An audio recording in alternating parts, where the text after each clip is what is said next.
Welcome to the live news analysis quarter 6. We're comparing past incidents to the Korach story. Looking back on the quail incident of 3321, we learned sometimes too much of a good thing can be bad. Too much power could be bad for Korach. God can be a vicious punisher sometimes. Going by what we have seen in the past, God will give Korach what he wanted, but so much of it that it will be a bad thing. It'll have severe consequences. During the quail incident, there was a rebellion in which the people were angered that God gave them no meat. They rebelled and were given too much of a good thing, and that killed them. Korach wanted to be a leader and didn't believe that Aaron should.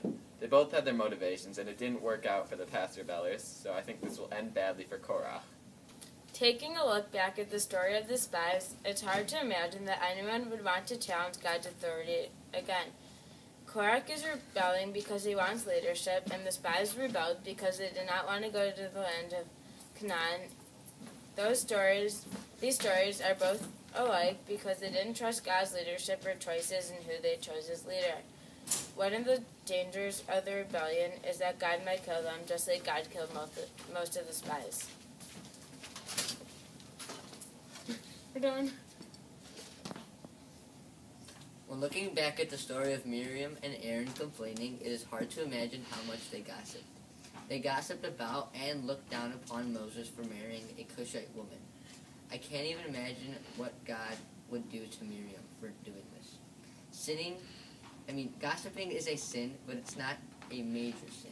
A danger of gossiping is going against God's commandments, which could lead to death, disease, or even banish. Like Miriam, Korach offended God in a sense. He demanded equal holiness and believed he deserved to be a Kohen. He basically declined God's gift and or offer of making him a Levite. Miriam was given leprosy and was banished from the camp for 7 days. Based on Miriam's punishment for something that wasn't even so major, I predict Korach's punishment will be something involving death. This has been the live news analysis corner. Back to you, Rod.